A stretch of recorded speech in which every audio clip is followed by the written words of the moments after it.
Good morning. It's Sunday, the 16th of August, and I am back with tons of energy after a couple of weeks when I've not really been here, and I'm going to explain a little bit about why. But if you've got any questions today, please post them. If you're watching this on replay, please post them anyway, because I'll pick them up and address them next week. So for the minute, I'm just going to jabber on a bit about what I've been up to, what I've launched, what I've got coming up, and then if anyone arrives and they've got some questions, we can go off and look at those. So over the last couple of weeks, I've been quite quiet, and I've actually just needed to stand back from this for a while and focus on some other bits of my life. I was up in Cockermouth the first week, getting out 5,000 newsletters as fast as I could as county councillor there. That's one of my jobs. That's a job I actually get paid for. So it needs to be done, and it's quite a challenge at the minute due to COVID, finding people are happy to deliver in these circumstances. So I was really focused on that, and I do love my work as a councillor. But I didn't find time to live stream that day. I just needed to focus on that. And then last week I was back in Newcastle. I've just had a week back in Newcastle, back to my roots. You can probably see it, hear it in my accent, which changes depending on where I am mentally. And it was really, really important for me to take that journey. I took my kids and my family back 20 years after my mum passed away to revisit where I grew up. And it really grounded me and centered me in what I'm doing here now. Because, hello, please say hi if you're there. And if you've any questions, please post them in. I'll just keep talking for now, but I'm happy to take a journey and respond to what people actually want me to say rather than saying whatever I've got going on in my life. So I've been back in Newcastle. And in many ways, I had a happy childhood. I had a great family, and I grew up in a church community that was really vibrant. But my schooling was mixed. It had some great bits, but oh my goodness. I went to first school it was Long Benton Church of England first school. And there were some really, really good teachers there. But the COVID chaos has reminded me I had this big chunk out of school in, I guess, what is the equivalent of year 1 or year 2, when there was a miners' strike and schools just had to shut for months. And that's when I sat in the back of my mum's PGCE lectures. She was doing a PGCE at the time, walking up the Westgate Road, which I've been back up this week to where she had a lecture, sitting doing puzzle books and listening to lectures about Piaget and Vygotsky, which I talked to her about in later years.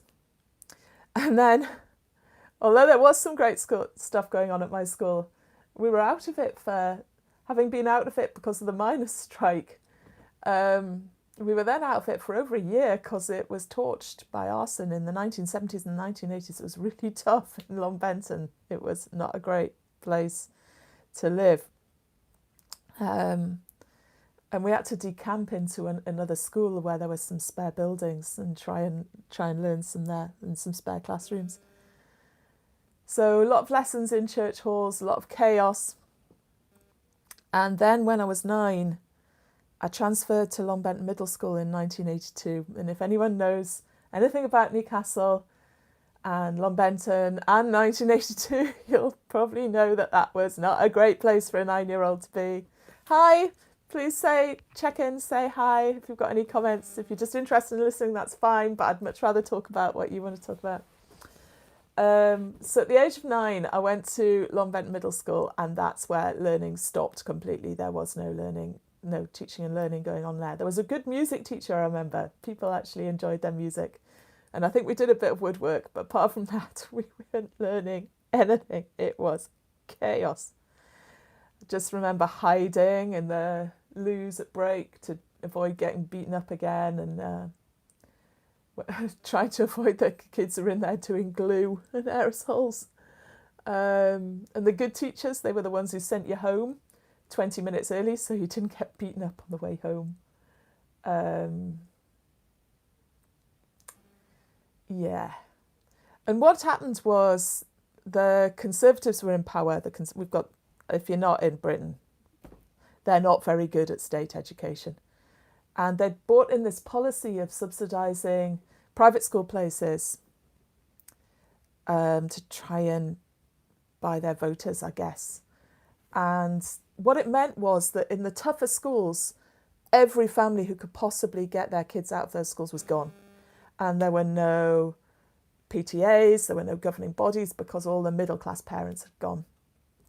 And those schools descended into hell really, really quickly. There was just no oversight from the local community because the families who were given it weren't there. And in my family, although I had a nice family, we just couldn't afford it because there are a lot of us. So I was left there. And ultimately, the schools that were okay were massively overcrowded because everyone was desperate to move out of these schools at any cost. But my mum just phoned the decent comprehensive schools day after day after day, describing exactly what was going on for me. And eventually one head teacher at a middle school in Whitley Bay just said, look, my school is hugely overcrowded and breaking at the seams, but just send your child and I will find her a chair somewhere. And he completely changed my life. And I got out to school in Whitley Bay and got my head down and worked. And from there, I was just so grateful to have the chance of an education. I was also quite a broken child because when you're being beaten up that much in those situations of horrific failure, everybody gets blamed and everybody takes the blame. And you come to think it's you and it's your fault. Anyway, I got through, and I think at Senior Maths Challenge, I got into the top 100 in my year. And when they published the list of the kids and their schools, it was all the elite private schools and the top grammar schools, and then there was me. And I was an okay comp by then, but I don't think there was anyone else on that list who'd been at the kind of school I'd been at. So I got away to Cambridge and had all these amazing opportunities, and all I wanted to do was go back and help the kids who had left behind, really, who hadn't had the chance to escape and get a good education. And so I went into teaching, and I chose to teach in the schools with the most challenges. And from the very beginning, it was obvious that this low floor, high ceiling way of teaching that I promote now was far and away the most powerful way to teach in those schools. It always was. Because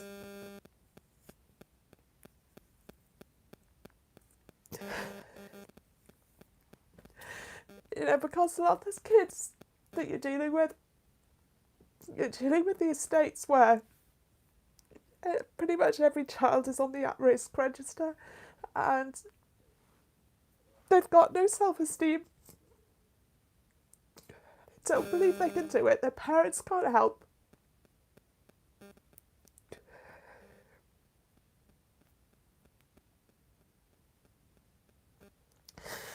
And they often, if they come into schools, they've maybe been up all night watching violence, and they cannot fit into the kind of mould that they have to fit in, that education expects from them. And you really need to teach them in ways that grab them despite themselves, despite all their fears, and give them a chance that really works for them.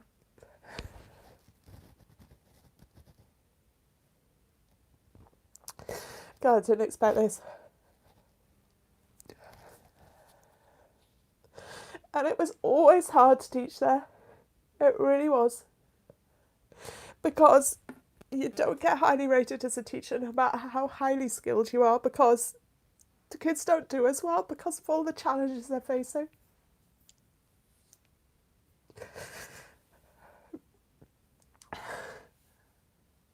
But it's also hugely fulfilling because you know that you really change kids' lives.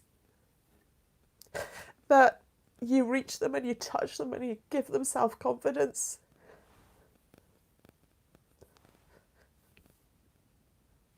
And I suppose that was my journey with my mum this week, because she came from a very, very, very tough background, and her life was changed by education. By teachers who cared, who reached out for her.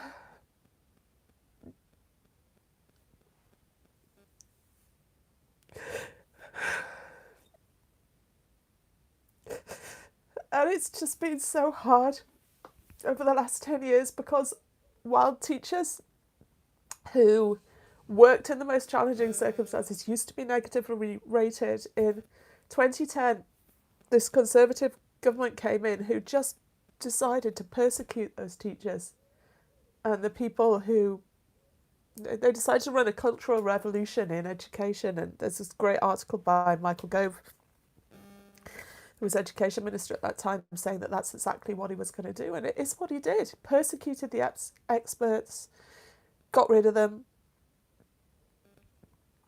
And it's been going on recently with the same regime, with a guy called Dominic Cummings, who was behind him, back in power now, attacking teachers in the press, attacking the people who would criticise the government policy to make sure that they don't. Anyway. It's been really hard over the last 10 years sticking with what I believe in, what I know works for the schools with the most challenges. But I've come back completely re-energised, because I have enough food and I have a home and I have a great family. Therefore, I have enough. And if this never pays, I will still continue to do everything I can to share these methods that I know work, because the impact that they've had on schools and teachers has just been phenomenal.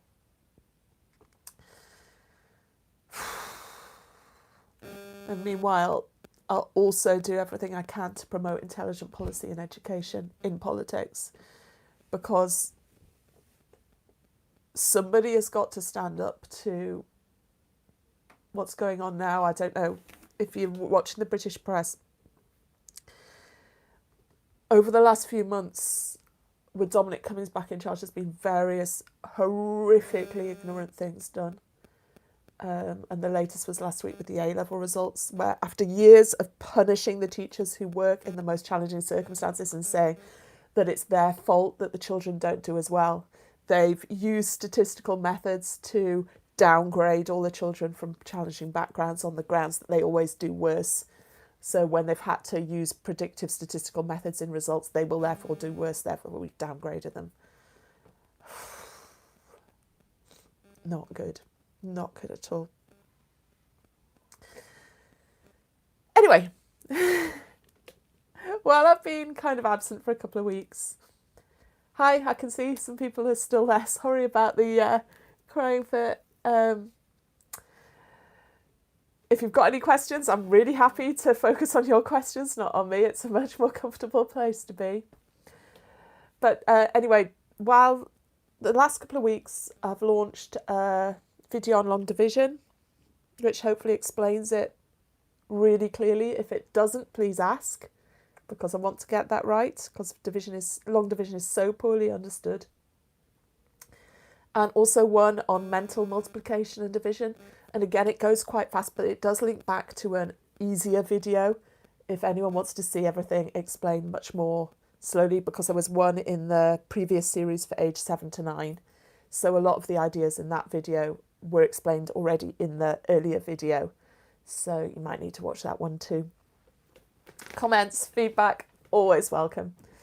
At 9:30 today, I've got a video on problem solving going live, and in that I hugely recommend Jean Knapp, who's influenced my video quite a lot and I think is brilliant and is better at that than me. So lots of problem solving stuff. Puzzles like getting the Cuisenaire rods, trying to make trains of 4 which are just rods that are 4 units long, so maybe 2 red rods because they're 2 each. Different ways of doing it, and then and with that puzzle, a 3 and a 1 is different to a 1 and a 3. So there's a 1 and a 3, but that'd be different to that. And if they can do that, they can go on and have a go at trains of 5. Lots of great puzzles. I mean, I've got endless packs of puzzles behind me. It's just a case of where to start. You could do something like a bagatelle board puzzle. Bagatelle boards, nails in board, and marbles or metal balls dropping down. So if you put the ball in here, and assuming this is perfectly laid out, which obviously my diagram there isn't, then there's 2 routes the ball could take. It could come out here or here. And if you add another level, how many routes could the ball? Yay, you bought the pizza fraction game, Lisa. That's excellent. So pizza fraction game. Here. Mine get very bashed. I have to buy more from time to time because they're so heavily used in teacher training. It's got game parts in. Just chuck the game parts out. They're irrelevant. Just play with the pizzas. Build pizzas. Really develop this idea of equivalent fractions. So yeah, it's so obvious when you can substitute 2/4 for a half or 2/6 for a third. And I'm going to be publishing videos on fractions over the next week or 2. And if you watch those, even if your child's quite young, it'll give you an idea of where this is going and how important it is. And when children are touching and playing with objects, they can learn really high level concepts. This is the whole thing about low floor, high ceiling maths teaching. If you're touching and holding and moving the maths, you can access incredibly sophisticated concepts because they make deep sense. So you will probably find these videos coming this week. I need to devise and record equivalent fractions, adding and subtracting fractions, and comparing fractions. They're my 3 videos for this week. Don't know if I'll get all 3 done, but I'm going to have a go. And I'll be doing them with 2 representations. One will be circular fractions, so these, and the other will be the final structural model of maths that I need to introduce, which is the proportion bar, where the size of 1 is controlled. And I do that because you can't really do that with apparatus. You can kind of do it with a fraction wall, but you're very limited in the number of fractions you can work with if you're using physical resources. So I'll be using an electronic version in MathSpot. So I'm having to learn screen capture so that I can broadcast that. So that's on my list for this week. So hopefully you'll find that interesting and have a play. How old is your child, Lisa, that you're working with?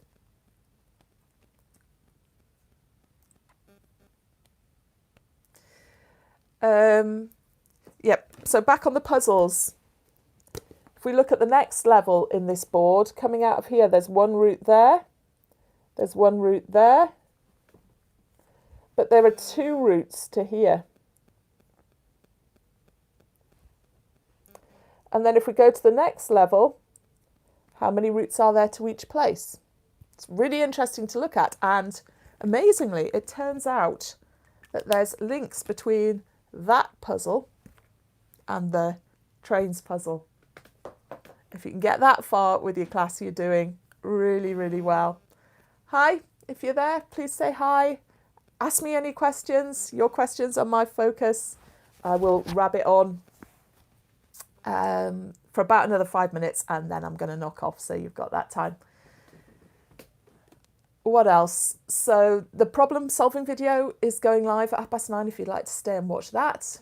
Love feedback, thrive on feedback. It's just hugely valuable. Don't worry about criticising me. I'm a politician, so I'm pretty immune to criticism. I just see it as a positive thing, a constructive thing. The only criticism I don't like is when people attack me as a person. It's like, if you attack something I say, that's fine. If you attack my views, that's great. If you attack me, that's a bit super weird, but I don't think that's going to happen on this channel. And even if it does, I'm used to it anyway, so carry on. So what else am I doing this week? Well, I'm working on those videos and I'm working on some kind of marketing plan. I've got some sessions booked with a marketing expert on Monday, and I've got a guy called Andrew Jeffrey, who's another maths education expert, who's hopefully going to do a video for me later this week, and then we're going to build a plan to promote that so that people actually know about this channel, because they don't find it through the algorithms. The YouTube algorithms don't promote new channels, and this is a pretty new channel these days. And well, in the UK, you have to compete with vast quantities of free government training on the approaches that don't work very well for the kids who face the most challenges and the schools that face the most challenges. And that's really hard to do. So that's going on. And year plans, I did year plans, how to plan your year's teaching straight from the curriculum, page per term guides for you to build out from. I did those about 6 months ago, but I'm going to revise them and refresh them and relaunch them this week. Fingers crossed. Yeah, the other thing I'm hoping to do this autumn, as well as finish all the videos by the end of the year, so there's videos on every primary topic, is to interview and promote other experts in maths education, because you imagine being an expert in anything is a bit of a charmed life and a privileged life. It really isn't in maths education. It's somewhere very, very tough to be, and you have to be incredibly dedicated to do that. So my passion is to promote and support everybody who puts themselves out there and does it, and to work in ways that enhance their business, because the world needs that. We can't. There's too few of us to be competitive with each other. So if there's anyone watching who would like to get some support, I will give you all the support I can. Please just get in touch. Okay, I think that's about it for today. I think I need to get on and do stuff. Got a big list of work for today on revising these plans and scripting videos. Now that I'm back with a ton of energy, refocused, I hope you're feeling positive about going forward. I hope you've had a break. If you haven't, do try and get one now if you're going back to teaching. It's just so important to get a break, and nothing could say that. As a tutor and student teacher, thank you. Thanks so much. And just thanks for being here. I really appreciate the people who hang out and do that, and good luck with your student teacher training, Lisa. Okay, take care. Bye for now.